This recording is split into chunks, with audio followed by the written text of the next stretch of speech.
दोस्तों आज हम बात करने वाले हैं ई नाम के बारे में। ई नाम मतलब कि नेशनल एग्रीकल्चर मार्केट। यहाँ पर प्रधानमंत्री द्वारा चलाई जा रही उन महत्वाकांक्षी योजनाओं में से एक ऐसी योजना है जहाँ पर जितने भी कृषक लोग होते हैं, जितने भी किसान भाई होते हैं, उनकी उपज का उन्हें सही रेट दिया जा सके। यहाँ पर पूरे भारतवर्ष में कुल 585 मंडियाँ स्थापित की गई हैं। अब इन मंडियों में होता क्या है कि जितने भी किसान भाई लोग होते हैं, मान लीजिए उनकी जो भी उपज है, चाहे वो गेहूं हो या चावल या मक्का, जो भी हो, यहाँ पर अपने पास की स्थापित की गई ई नाम की उपज मंडी में जाकर अगर वो वहाँ पर अपना रजिस्ट्रेशन करवाते हैं और वहाँ पर अपनी उपज, अपना माल अगर उन मंडियों में रजिस्ट्रेशन करवाने के बाद बेचते हैं तो वहाँ पर उनको बेहतर दाम तो मिलता ही, साथ ही साथ किराए भाड़े का जो भी खर्च होता है उससे भी छुटकारा मिलता है और उनकी जो उपज होती है वो ऑल इंडिया में बिकने लायक होती है। तो यहाँ पर जितने भी पूरे हिंदुस्तान में व्यापारी होते हैं वो उनकी यानी कि किसानों की उपज की बोली लगाते हैं और यहाँ पर किसान खुद डिसाइड करता है कि उन्हें किस व्यापारी को बेचना है, कितनी कीमत पर। ऐसे में जो किसान होता है उसको कई तरह के फायदे होते हैं, जैसे कि मैंने आपको बताया कि उसका जो किराए भाड़े का खर्च होता है वो भी बच जाता है, साथ ही साथ उसका जो पेमेंट का माध्यम होता है वो डायरेक्ट अकाउंट में RTGS के तहत व्यापारी द्वारा ट्रांसफर करवा दिया जाता है इंस्टेंट। और यहाँ पर सबसे बड़ा फायदा ये होता है कि मान लीजिए यहाँ पर किसान ने जो भी उगाया है उसे उसकी उपज का सही मूल्य दिया जाता है, तो ऐसे में किसान भी खुश होता है और बीच में जो व्यापारी लोग होते हैं, जितनी भी दलाल होते हैं, वो किसान के हित का बाकी का पैसा खा जाते हैं। तो उस चीज से भी यहाँ पर किसान को छुटकारा मिलता है। तो यहाँ पर देखा जाए तो यहाँ पर कई तरह के फायदे होते हैं। यहाँ पर जैसे कि मैंने आपको बताया कि प्रधानमंत्री की एक बहुत ही महत्वाकांक्षी योजनाओं में से एक है। इसी के अंतर्गत 2022 तक ये अनुमान लगाया जा रहा है कि देश भर की सभी जिलों में ई नाम की मंडी की स्थापना की जा सके और किसानों को उनका सही मूल्य दिया जा सके उनकी उपज के अनुसार, और यहाँ पर ज्यादा से ज्यादा कृषि को महत्व दिया जा सके। अब यहाँ पर जितने भी किसान भाई लोग हैं वो सोच रहे होंगे कि यहाँ पर बहुत तामझाम करना होता होगा यहाँ पर अपनी उपज को बेचने के लिए, लेकिन उनको मैं यहाँ पर बता दूं कि यहाँ पर आपको किसी भी तरह का तामझाम देखने को नहीं मिलेगा।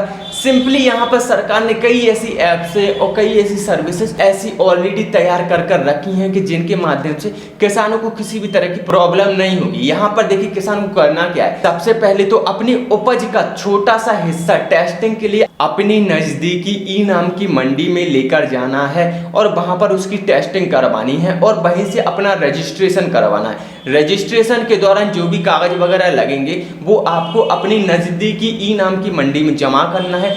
रजिस्ट्रेशन के बाद जैसे ही आपकी उपज की टेस्टिंग हो जाती है तो उस उपज को देश भर की मंडियों में भेजा जाता है और उस उपज की बोली लगाई जाती है व्यापारियों द्वारा।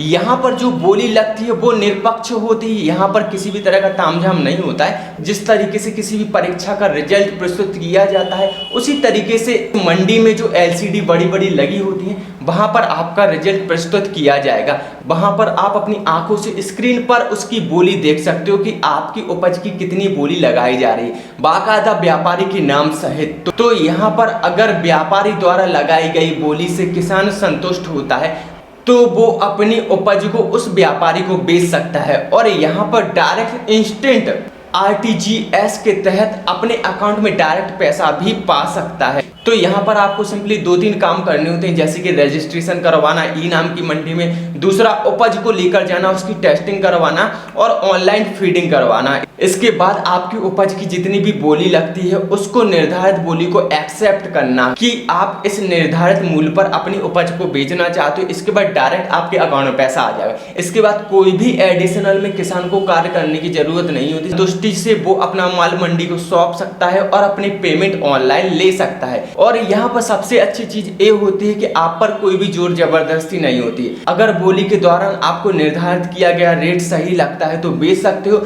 नहीं तो कोई जोर जबरदस्ती नहीं होती। आप बेचना चाहो बेच सकते हो, नहीं बेचना चाहो नहीं बेच सकते हो। अब यहाँ पर बात आती है कि यहाँ पर ऑनलाइन सर्विसेज हमें ई नाम के माध्यम से क्या क्या देखने को मिलती है। तो यहाँ पर आप अपने एंड्रॉयड मोबाइल में उमंग नाम का एक ऐप से डाउनलोड कर सकते हो। यहाँ पर आपको कृषि सेक्शन में जाकर यहाँ पर आपको ई नाम के पोर्टल पर जाना है। यहाँ पर आपको 3 चीजें मुख्य तौर पर देखने को मिलती है। पहला तो आप अपने एरिया में मंडी को खोज सकते हो कि ई नाम की मंडी आपके एरिया में उपलब्ध है कि नहीं। और दूसरी चीज, यहाँ पर जो बोली लगती है, ट्रेड लगती है, आप उसको घर पर बैठकर अपने मोबाइल से ही देख सकते हो कि यहाँ पर आपकी उपज की क्या बोली लगाई जा रही है। इसके बाद तीसरा ऑप्शन आपको देखने को मिलता है व्यापारी के लिए मंडी का विवरण। तो यहाँ पर उम्मीद करता हूँ दोस्तों आपके मन में ई नाम संबंधी जितने भी डाउट थे सब क्लियर हो चुके होंगे और अब से आपकी जितनी भी उपज होगी उससे आप ई नाम के माध्यम से ही बेचोगे। तो दोस्तों उम्मीद करता हूँ कि आज का वीडियो आप सभी को पसंद आया होगा और अगर वीडियो पसंद आया हो तो लाइक और कमेंट करना ना भूलें। साथ ही साथ अगर आप हमारे चैनल पर नए हो तो सब्सक्राइब करना ना भूलें। तो चलिए दोस्तों आज की वीडियो में इतना ही, मिलते हैं नेक्स्ट वीडियो में। धन्यवाद।